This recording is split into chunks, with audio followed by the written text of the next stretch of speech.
अस्सलामु अलैकुम। Welcome to देसी नुस्खे पाक। देसी नुस्खे पाक में देखने और सुनने वालों को खुश आमदीद कहते हैं। जिन लोगों ने हमारे चैनल को अभी तक सब्सक्राइब नहीं किया तो प्लीज़ आप हमारे चैनल को ज़रूर सब्सक्राइब करें ताकि आपको हमारी आने वाली नई वीडियोज़ मिलती रहें। दोस्तों कैसे हैं आप? उम्मीद है आप सब खैर खैरियत से होंगे। दोस्तों हम आपके लिए हर रोज़ नए देसी नुस्खे लेकर हाज़िर होते हैं। ये नुस्खे बहुत ही कारआमद और इंतहाई मुफीद नुस्खे होते हैं। दोस्तों आज जो मैं नुस्खा आपको बताने जा रहा हूँ, ये हमारा चैनल सिर्फ मर्दाना टाइमिंग और अमराज मखसूस औरतों के अमराज, मर्दों के अमराज के लिए स्पेशल ये चैनल हमने बनाया है और आप हमसे दवाई भी मंगवा सकते हैं। हमारा नंबर भी दिया हुआ है। तो दोस्तों आज मैं नुस्खा बताने जा रहा हूँ, ये मर्दाना टाइमिंग का बहुत ही मुफीद नुस्खा है। ये नुस्खा आजमाया हुआ नुस्खा है। ये आज से नहीं तकरीबन कई सदियों से आजमाया हुआ है। तो दोस्तों ये नुस्खा जो है, पहले जंग अजीम में एक फ़ौजी अस्पताल में एक सिपाही का ऐसा केस आया जिसने बाज़ार हुस्न में जाकर मुख्तलिफ तवाइफों से 20 मरतबा मुबाशरत की। यकीनन उसने शराब के साथ किसी शहवत अंगेज़ दवा का इस्तेमाल किया हुआ था। अस्पताल के डॉक्टर इंचार्ज ने देखा कि इस सिपाही का आसाबी निज़ाम बिल्कुल थक चुका था और इसके चक्कर ही बंद नहीं होते थे।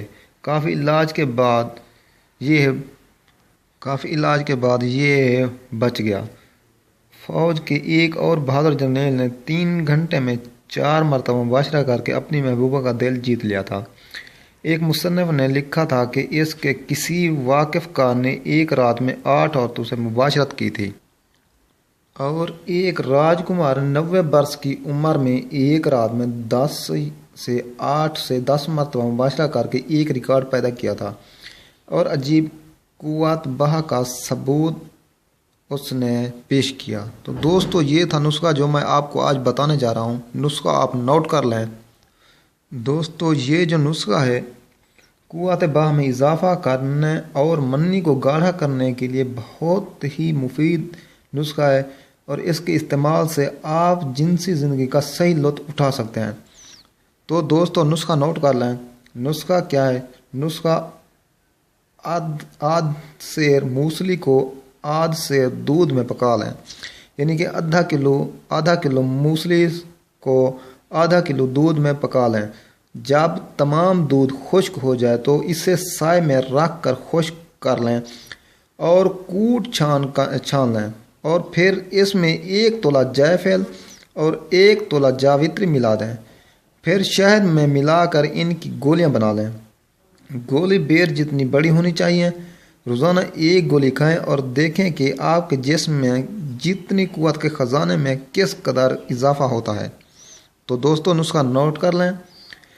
आधा किलो यानी कि आधा सेर आधा किलो को बोलते हैं। आधा किलो मूसली को आधा किलो दूध में पकाएं जब तक तमाम दूध खुश्क ना हो जाए। जब दूध खुश्क हो जाए तो इसको उतार लें और साए में रख कर खुश्क कर लें और कूट छान लें और फिर इसमें 1 तोला जायफल और 1 तोला जावित्री मिला दें। फिर शहद मिलाकर इनकी गोलियां बना लें। गोलियां इतनी बनानी है बेर के बराबर मोटी हों। रोज़ाना 1 गोली खाएं और देखें कि आपके जिस्म में किस कदर तब्दीली आती है और आप सही बिल्कुल लुत्फ़ उठा सकते हैं। तो दोस्तों उम्मीद है आपको हमारी ये वीडियोस अच्छी लगी होगी। तो देसी नुस्खे पाक को देखने का शुक्रिया। ओके, अल्लाह हाफिज़।